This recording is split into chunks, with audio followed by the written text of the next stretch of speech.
Hey. What are you doing? Papa, there's a meeting in our school this Monday and you have to be there. Okay? Monday? Yeah. Sorry, Ma. Monday I have a very important meeting. Aur Ma jabe sathe? Mom.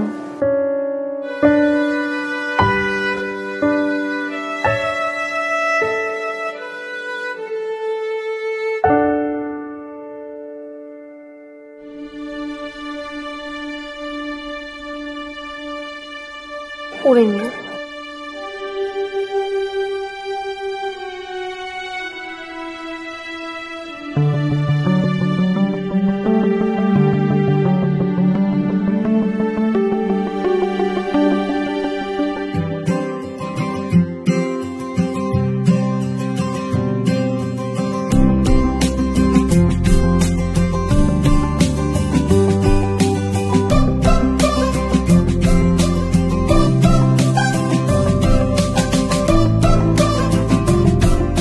I am proud of my son. Thanks everyone.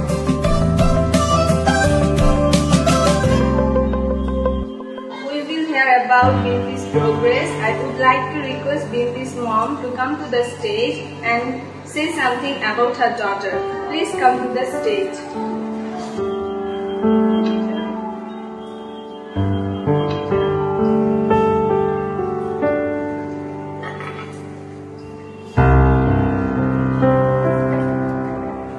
Hello everyone, I am Binti's mom. Take my salam and respect. I'm very glad to be here.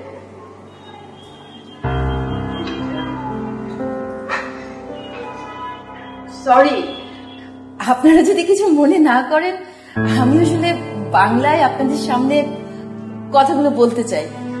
আসলে ভিনদেশী ভাষায় না আমি কখনোই মনের ভাব ঠিক মতো প্রকাশ করতে পারিনি, মানে ঠিক শান্তি পাই না। আমি ভিনদেশী ভাষায় আমার কথাগুলো ঠিক মতো গুছিয়ে বলতে পারি না বলে আজ আমি স্মার্ট নই, এটা অবশ্য আমার মেয়ের ধারণা। কিন্তু আমি মনে করি আমি যথেষ্ট স্মার্ট, কারণ আমি স্মার্টলি আমার ভাষা বাংলায় কথাগুলো গুছিয়ে বলতে পারি। আপনাদের একটা গল্প বলি। হ্যাঁ, আমার বিন্তি যখন 1 বছর বয়স, ওকে আমি বিছানায় পাশে বসিয়ে রেখে ওর কাপড়গুলো গুছাচ্ছিলাম।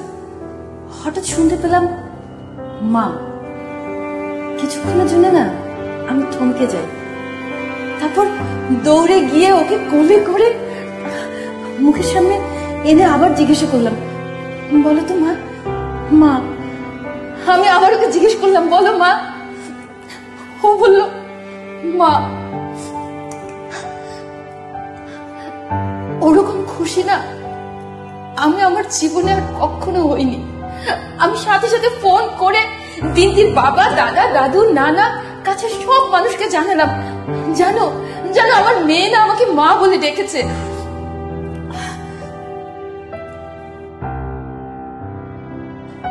সেই তারিখটা আমি ডায়েরিতেও লিখে রেখেছিলাম। এখন আমার মেয়ে অনেক বড়, শহরের একটা স্বনামধন্য স্কুলে পড়ে, বাসায় ভিনদেশী ভাষায় কথা বলে, আমাকে মম বলে ডাকে। আমিও মেয়ের প্রয়োজনে ভিনদেশী ভাষায় কথা বলার চেষ্টা করি, কিন্তু আমি কখনোই শান্তি পাই না। জানিস মা, আমি না তোর মুখে মা ডাক শোনার জন্য অধীর আগ্রহে থাকি। আমি ভিনদেশী ভাষায় ততটা পারদর্শী নই বলে আমার মেয়ে আজকে এই প্যারেন্টস মিটিং এ আমাকে সাথে করে নিয়ে আসতে চায়। এখানে এসে আমাকে কি বলতে হবে সেটাও একটা পাতার মধ্যে লিখে দিয়েছিল। আমি না মুখস্থ করেছি, কিন্তু আমি ঠিকমতো আমার নিজের কথাগুলো না এই কাগজের পাতায় প্রকাশ করতে পারিনি। আমাকে মাফ করবেন, কিন্তু আমি গর্বিত, কারণ আমি আমার ভাষা বাংলায় আপনাদের সামনে কথা বলতে পারছি। আমি তাদের প্রতি চিরকৃতজ্ঞ যারা আমাদের মুখের ভাষা বাংলা আমাদেরকে ফিরিয়ে দিয়েছেন তাদের জীবন দিয়ে।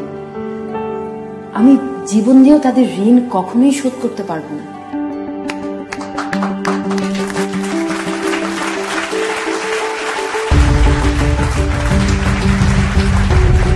মায়ের কণ্ঠে বেজে উঠুক প্রাণের বাংলা ভাষা। ভাষা দিবসে সকল শহীদদের জানাই বিনম্র শ্রদ্ধা।